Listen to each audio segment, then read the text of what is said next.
Pow! What's up, everybody? Once again, it's Brand Man Sean, and it's Saturday morning once again. Whenever I'm recording from my phone, and I got to talk about something that I think everybody needs to really wrap their head around and understand. And Beyonce is the perfect example in this case. So here's what happened.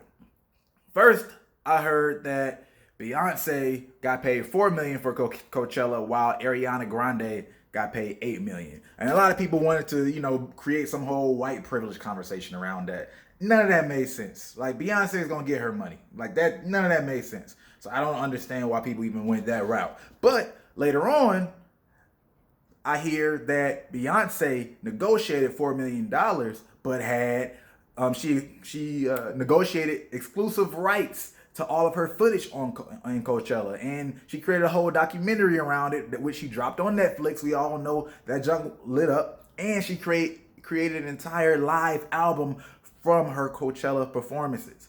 Right? Completely different mindset. That's the difference between an artist and an entrepreneur. An artist and an entrepreneur. Now, maybe she still got paid $8 million, because I don't know all the details, like in Beyonce's business, but we know for a fact she did drop a Netflix special. We know for a fact she did document everything. We know for a fact she did, release a live album. And that's the difference between an artist and an entrepreneur, right? Because even somebody responded. I posted this on Instagram, and somebody was like, "Yo, but $8 million is a whole lot of money. Like Beyonce's tripping. Like, that's a lot of money. That's $8 million is more money." I think they even made that point. And it's like, no, Beyonce made more money. Even if she did, she probably could have took $2 million, and then with those exclusive rights, the money she's gonna make from her Netflix special, I'm sure for Netflix to buy that from her, they probably paid. Look, I'm not even gonna guess, but I wouldn't be surprised if they paid $10 million for that alone. And then her exclusive album that she dropped, that means now people can listen to it and listen to it and listen to it and watch the videos again and again, and she gets the rights to that. Right? That's the same thing from, I don't know, single ladies being able to make money for eternity, and she owned that. That ownership is everything, and that's betting on yourself. Taking less to bet on yourself is a completely different mentality than let me go get as much money as I can. Now I understand some people are in a phase where, look, I just need to get as much money as I can so I can get comfortable. But thinking like an entrepreneur is strategizing and thinking further than the short term. I just dropped a little clip on Instagram with TJ, BOB's manager, where he was talking about chess moves. This is a perfect example of a chess move. Short-term sacrifice.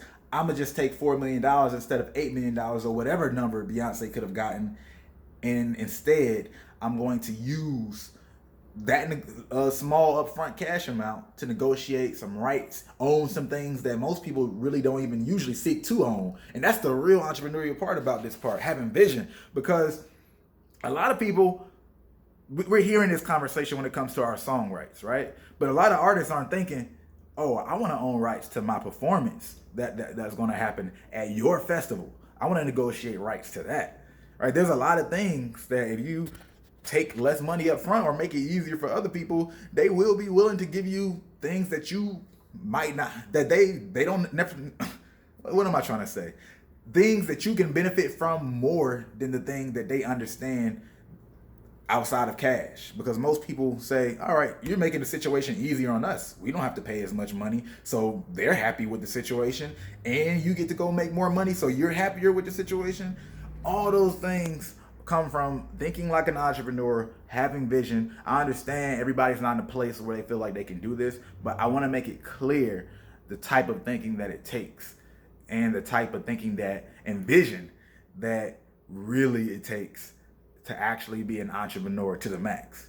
But it takes betting on yourself like that as well, because some people might have been afraid they didn't make that money back, and they would look like a fool. Obviously, Beyonce has an extremely powerful fan base. She probably had all confidence in the world. You know what I mean? That she could make that money, even if she didn't make it back, she wouldn't be hurting.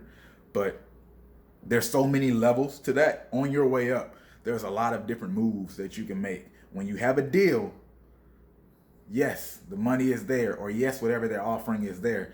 But sit down and say, what other things can come out of this situation? what other assets can I create from this situation outside of just the transaction?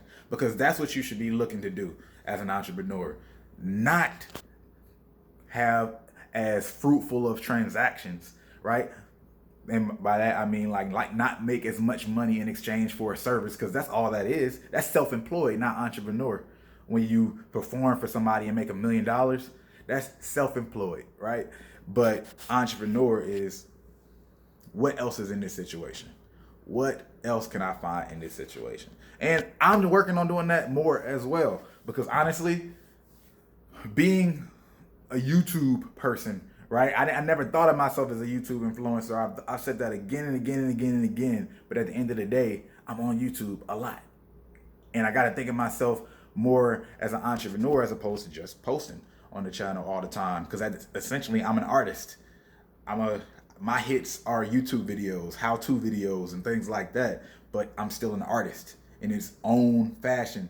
It's completely parallel. So I got to think differently about how I do things. So you guys will hear more about me from that kind of stuff. That's why I stopped all my product sales. A lot of y'all know that, some of y'all don't, but I stopped all my product sales for a good minute now. I'm working on it. I got to think more entrepreneurially. Nipsey, right? People, when you see people like that, get inspired by people like that, you have to remember that we have a lot of value. All of us have a lot of value. It's really about us thinking differently about how we approach. So that's my Saturday video. Straight up rant. Didn't even think through that one much before I even started, but I hope y'all got value from that one as always. Y'all have a great Saturday. If you like this video, go ahead and hit the like button. If you like, you might as well share it. If you're not subscribed, you know what to do. Hit that subscribe button.